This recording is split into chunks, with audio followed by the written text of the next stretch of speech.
Olá, Mater! Bem-vindo ao primeiro episódio de Mãedemia, álcool em gel para os seus ouvidos. Esse podcast ele é filho da Mater News, nossa newsletter diária, que é uma conversa com gestantes e mulheres que são mães. Por que um podcast agora, em plena quarentena? Depois da gente receber milhões de memes, áudios, vídeos, notícias falsas, verdadeiras sobre o coronavírus, né? Já virei íntima do safado. Ficou claro que a gente precisa de um espaço para dialogar, bater um sincerão mesmo, né? Proporcionar troca entre diferentes mulheres, pensamentos, realidades. Eu sou Alexandra Zapparoli, jornalista e mãe de 3 meninas adolescentes, a Bianca, a Júlia e a Bruna. Participam comigo do podcast a Lívia Piccolo, que é mãe do Raul, de 3 anos e redatora da Mater News, e a Cris Martinez, que é jornalista e mãe do Diogo, que acabou de completar 15. A produção do podcast é do Rudá Porã, que é pai do bem, com um pouco mais de um aninho, já está escalando todas as paredes do apartamento lá igual Homem-Aranha. Nesse episódio, gravado em regime de isolamento social, nós conversamos com mães brasileiras que moram fora. A ideia é a gente aprender um pouco com essas mulheres que estão à frente em relação à pandemia. Mãedemia, álcool gel para os seus ouvidos em tempo de vida em casa. Em todos os momentos que a gente fez entrevistas com essas mães de fora, eu fiquei muito chocada. E olha que eu não sou uma pessoa baixo astral e que me deixo levar por isso, enfim. Com 2 momentos muito difícil. Uma de uma mãe que mora, a Clara, que mora no Irã, e ela falou do leilão de máscaras que estava rolando numa farmácia e que era impagável, ou seja, uma máscara ou um Renoir. E também fiquei muito chocada com a Karina, que mora em Milão já há uns 10 ou 12 anos, sei lá, e é mãe de um garotinho de 2 anos, ela contando dos boletins que eles recebem diariamente às 6 da tarde, contando o número de mortos, o que aconteceu, ou seja, é o happy no hour, acho que isso. E lá também na Itália, né, Cris, a Karina nos contou que as restrições estão cada vez mais duras. Ela contou uma coisa que eu achei inacreditável, assim, o governo está num nível de...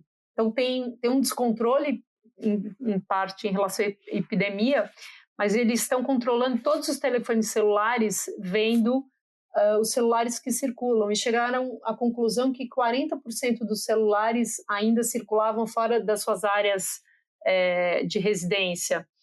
Aí acabaram de fazer uma proibição, um outro decreto, as pessoas só podem sair com um documento que eles fazem, baixam da internet, e podem só sair a 200 metros de casa. Se essa pessoa for pega além dos 200 metros sem ter uma motivação real, ela paga uma multa de 5.000 euros. Então, assim, lá o negócio está bem pesado. Eu estou pensando aqui se esse tipo de punição vai acontecer no Brasil, assim, se as coisas vão caminhar para esse tipo de coisa que vocês estão contando. Eu sinto que aqui as restrições elas estão aumentando de pouco em pouco, né? Assim, com variações de um estado para outro. Mas sabe que eu acho que as pessoas, não sei se é só aqui na minha bolha, mas elas estão adquirindo consciência. Porque da última vez que eu fui para o mercado, que foi há uns 4 dias atrás, eu vi muita gente de máscara, assim, pessoas fazendo compras de luvas com distanciamento de 2 metros na fila do caixa para pagar. Então, independente assim, das restrições que estão vindo do governo, multas e punições desse tipo, eu acho que as pessoas estão aos poucos adquirindo uma consciência, o que eu acho que é importante. Olha, Lívia, eu moro aqui perto de um parque e vejo um monte de gente passeando com carrinho, com criança, como se nada estivesse acontecendo. Tem um pai idoso e que não respeita as restrições, enfim. E a grande verdade de tudo isso é que a gente não tem resposta de quanto tempo vai durar isso tudo, quanto a gente vai aguentar os maridos em casa. A gente pode jogar pela janela, uma sugestão, né? Não viável. os filhos e se vale a pena, sei lá, a gente tá preocupada com a compra. Putz, vai comprar papel higiênico ou chocolate? Eu Não, acho essa que aí eu é tenho que fácil. comprar. Não. Essa aí é claro que tem que ser chocolate, né? Resposta óbvia. Não, filha, eu não trabalho com chocolate. Para mim, se faltar vinho, ferrou. Eu ia falar um palavrão, mas eu acho que não convém, porque não é educado, enfim. Tá Primeiro tudo certo. episódio, né? Melhor não. Isso!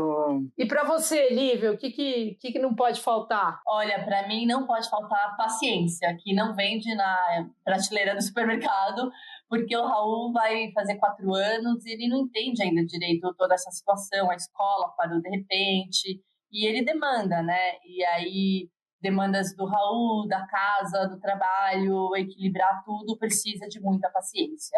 Bom, fechado. Então, chocolate. Eu voto chocolate 3 vezes. Então, chocolate, vinho e paciência, né?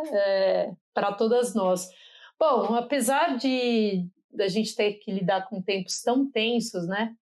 Acho que tem um lado que positivo, assim, que não é poliânico, mas eu acho que tem um lado positivo que a gente pode acreditar.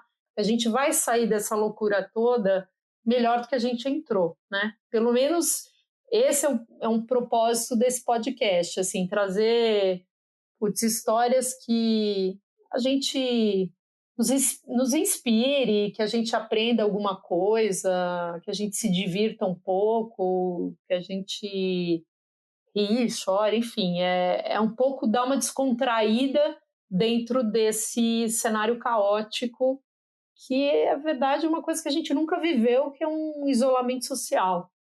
Olha, Alessandra, ui, se eu tivesse que chorar, eu ia chorar agora que eu peguei o Teobaldo José, que é o meu cachorrinho que tem 6 meses, ele tá para ele ficar em silêncio e ele está roendo a cadeira que eu estou conversando com vocês. Enfim. E aí eu lembrei disso, da cadeira, lembrei de carrinho e lembrei da história da Clara Becker, que teve uma saga muito difícil para sair do Irã. E aí eu achei a melhor entre aspas, tá, gente? Que ela amarrou, entre aspas, as filhas no carrinho, com aquela capa de chuva, para que elas ficassem paralisadas enquanto ela estava no aeroporto tentando sair do Irã. Embarcar para um voo de 16 horas. Essa história que a gente vai ouvir agora. Espero que vocês curtam.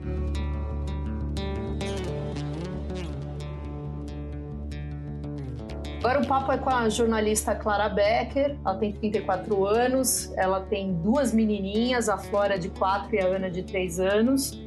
E ela viveu uma epopeia aí para sair do Irã, né, que registrou seus 2 primeiros casos no dia 19 de fevereiro e chegou aqui no Brasil no dia 14 de março e está isolada, digamos assim, numa quarentena no Rio de Janeiro. Clara, esse último mês deve ter sido para você o mais longo da sua vida, certo? Se você fosse definir em uma palavra ali esse mês, qual seria? E o que foi mais difícil para você nesse processo todo? Acho que resiliência, viu? É a sua capacidade de se adaptar a condições adversas e encarar na medida do possível, né? Com leveza. É super complicada essa coisa do coronavírus porque as coisas mudam muito rápido, né? Um dia as restrições, as medidas que os governos vão tomando, o número de casos, a coisa vai ali saindo do controle. Então, o esforço é de tentar focar nas informações relevantes, não deixar se perder no pânico geral, brincar um pouco ali de A Vida é Bela com as crianças, né? Brincando, explicando, tem um vírus, um bichinho aí, a gente tem que se proteger para ele não pegar a gente. Mas a minha experiência também mostra que as crianças são muito mais tranquilas que os adultos, no fundo, assim, obviamente.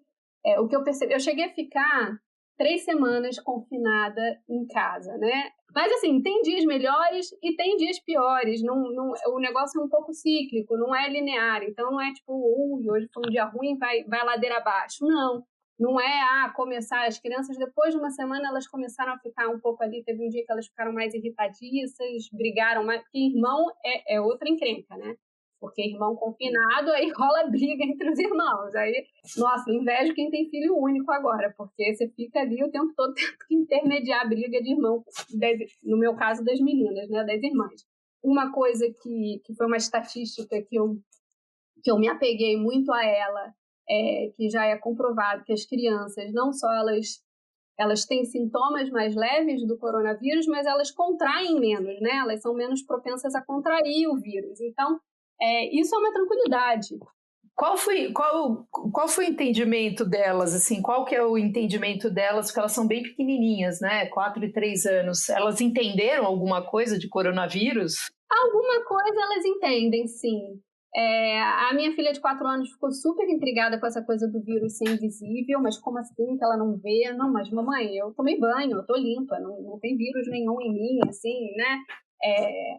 Tem limitações, mas a gente foi sempre conversando abertamente com elas sobre o que estava acontecendo, porque tinha... Elas depois começaram principalmente de 4 anos, começou a sentir falta dos amiguinhos, da professora, falou, mamãe, já estou animada para voltar para a escola, porque o que aconteceu? A primeira semana foi uma festa, elas adoraram ficar em casa, assim, não vai ter aula e tal, ninguém nem tchum. Aí depois de 10 dias sem ver ninguém, né, a de 4 anos que já tem mais essa necessidade de socializar, né, socializar e tal, ela já começou, mas mamãe, não dá para chamar nenhuma amiguinha aqui em casa, por que eu não posso ir para a escola, enfim. Então ela começou a sentir um pouco mais falta e a gente foi conversando com ela que não, estava cada um na sua casa, que enfim, agora tinham essas restrições e elas entenderam.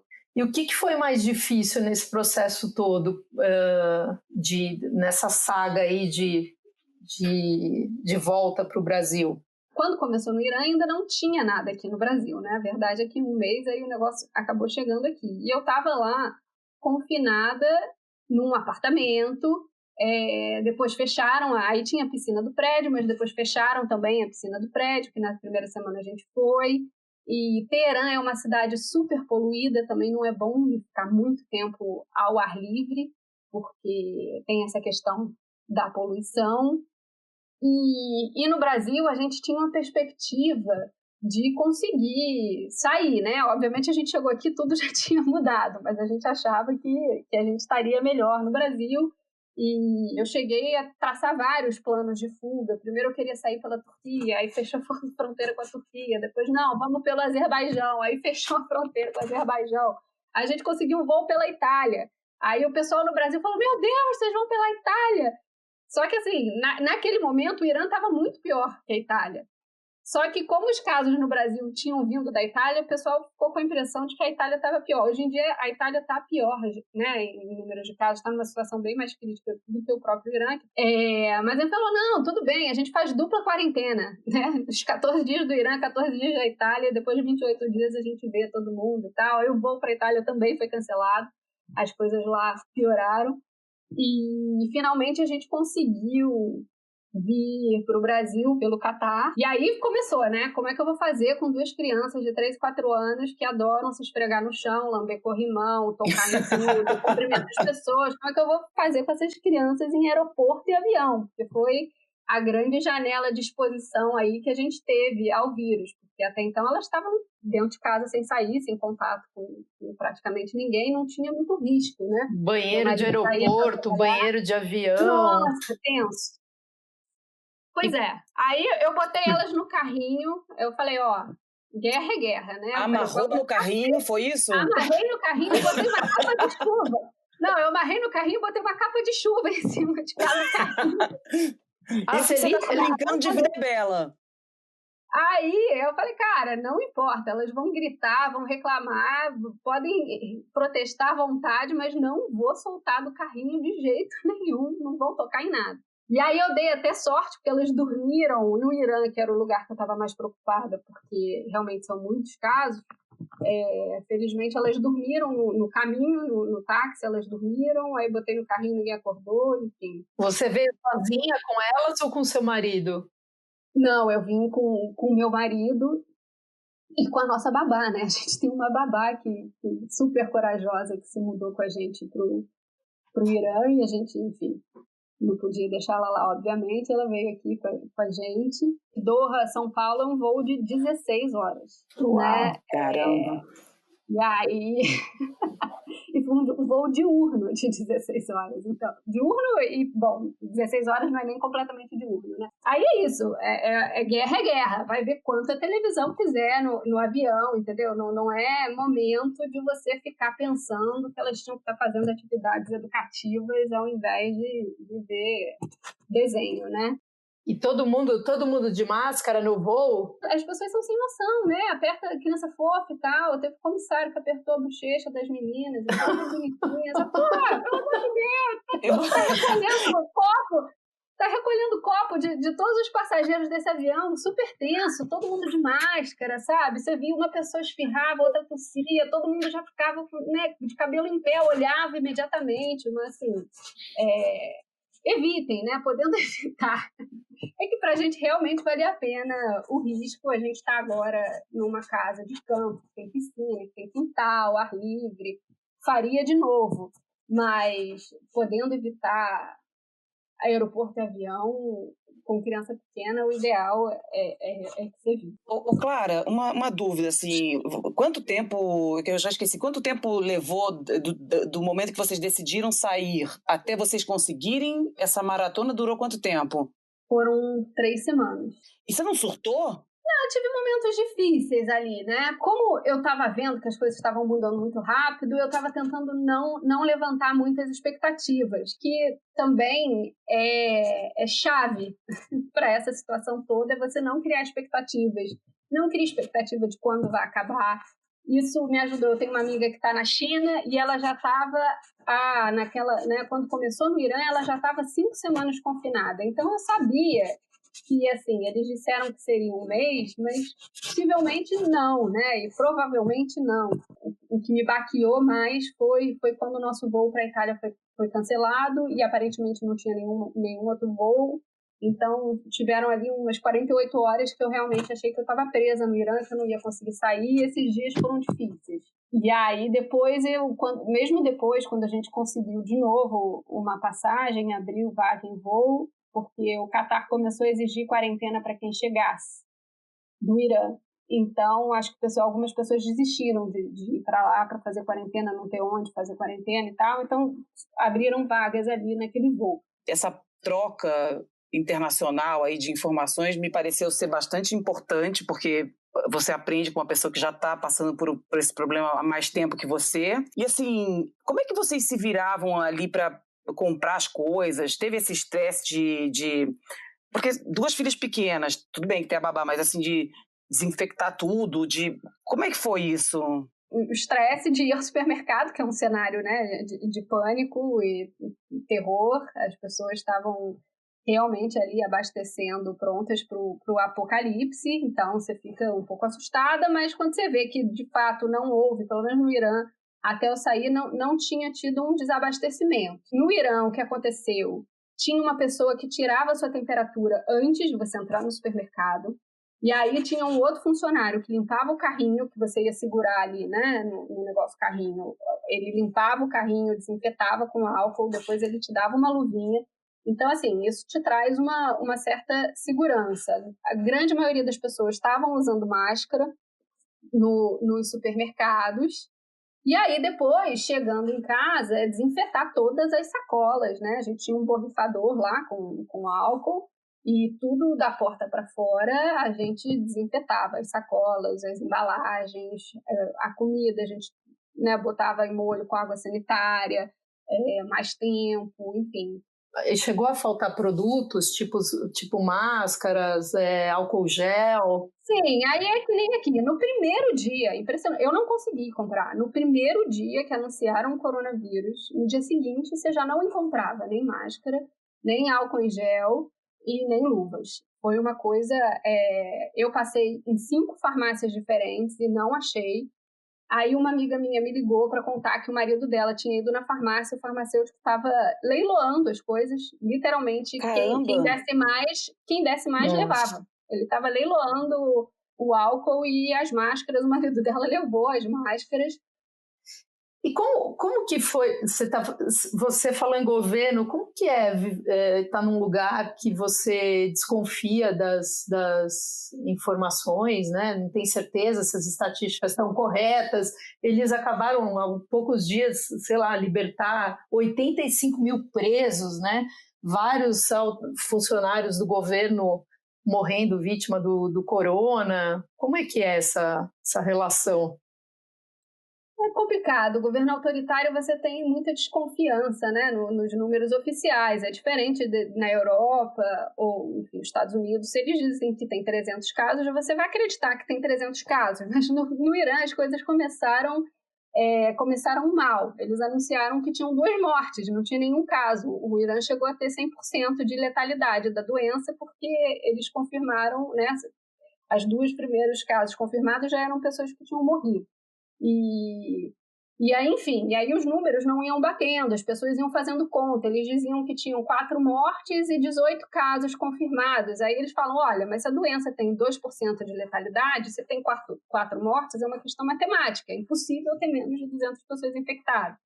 Aí depois teve uma outra pessoa, um outro epidemiologista que fez uma estatística baseada em casos confirmados de iranianos no exterior, porque o Irã começou a exportar a doença também, né?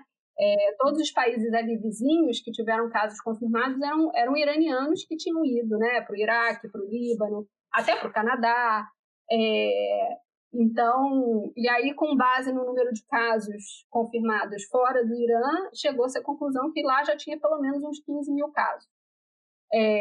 Então, assim, é complicado você não poder acreditar ali, né? Você tem que desconfiar do governo. Você já tem o vírus que é invisível e aí é quase como se tivesse as escuras também em relação aos números, né? Bom, um lado bom de governos autoritários, se é possível dizer isso, é que eles, por exemplo, em escola, eles puseram aula como se fosse aquele telecurso que tinha, né? As crianças não ficaram sem aula 2 dias. Eles usaram os canais estatais para transmitir os programas educacionais deles. Então, isso foi muito rápido e me impressionou. Mesmo, né, os policiais lá, você circulando, eles desinfetam sua mão e não existe você não dar a mão para um policial. Tipo, você tá, entendeu? Ele quer limpar sua mão, você vai deixar que ele limpe. E para a gente finalizar, Clara, conta para a gente qual foi o lado positivo dessa história, assim, qual foi o aprendizado ali que deu para tirar desse confinamento em família, dessa coisa de viver um dia de cada vez, desacelerar total, viver numa situação de instabilidade e imprevisibilidade absolutas ali. O que dá para tirar de bom desse período? Acho que isso, é você trabalhar, despertar o Buda que existe dentro de você, né? Não trabalhar aí o autocontrole, a serenidade, enfim, porque você tem que pensar, né? Tem marido e mulher que dividem cama que um pegou e o outro não pegou. Também não é como se fosse ficar, né, todo mundo doente da noite pro dia. Óbvio que a gente tem que tomar todos os cuidados e principalmente quem não está no grupo de risco, principalmente para não transmitir para quem está, né? Mas é isso, vai passar. Não é fácil, né? Com criança em casa é mais difícil ainda. Para mim, o mais difícil, de longe, foi conciliar o trabalho das crianças, porque eu contava muito com o horário delas na escola para ter um momento ali mais produtivo de trabalho, e depois que elas chegassem, o que desse para fazer era lucro, né? E aí eu tive a preocupação contrária, de separar um momento para as crianças, porque para ter um momento ali de qualidade com elas assistiram muito mais televisão do que eu gostaria, do que eu desejável e do que eu recomendável para a idade delas. Mas é isso, a gente tem que ter metas simples. Assim. A meta é sobreviver, nada mais do que isso, entendeu? Não dá para se cobrar, né? Ter uma super produtividade no trabalho, nem virar ser a mãe perfeita. Nem ser a mãe perfeita, entendeu? Esse negócio de ficar pensando em atividade para criança e tal, cara, não sou esse tipo de mãe, assim. Uma pergunta, curiosidade, e você pretende voltar para o Irã? Sim, assim que as coisas acalmarem lá, assim que as aulas voltarem, né? As aulas voltando, eu volto, vou esperar. O meu marido, ele conseguiu férias, mas ele já tem que voltar. Então, enfim, assim que o pico, enfim, o Irã chegar no pico e começar a descer, a gente volta. Se até lá o Irã não tiver fechado para os brasileiros, né? Pois é. E qual que vai ser a primeira coisa que você vai fazer quando sair do confinamento aí? Não, mas essa é a nossa questão. Eu estava cheia de planos para ver a família, né? A primeira vez que a gente chega no Brasil e ninguém quer ver a gente.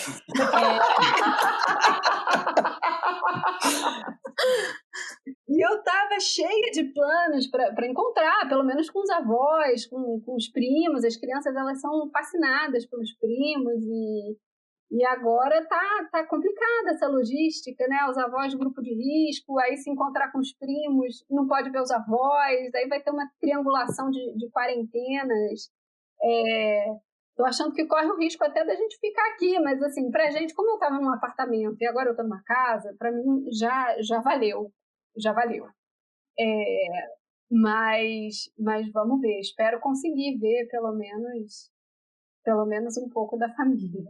Legal, bom falar com você, Clara, e boa sorte, e quem sabe a gente se fala numa próxima. Tá bom, Um beijo para as meninas. Tchau. Valeu. Um prazer. Beijo. Essa foi a parte 1 do episódio, espero que vocês tenham curtido. A parte 2 é muito bacana, com a Flávia Gimenez, que ficou 57 dias em confinamento em Xangai. E tem também a parte 3, que é uma história muito... A gente chorou, riu com a Karina, que ela mora em Milão e tem um filho de 18 meses e, bom, está na situação da Itália que todos nós conhecemos, né? Até mais!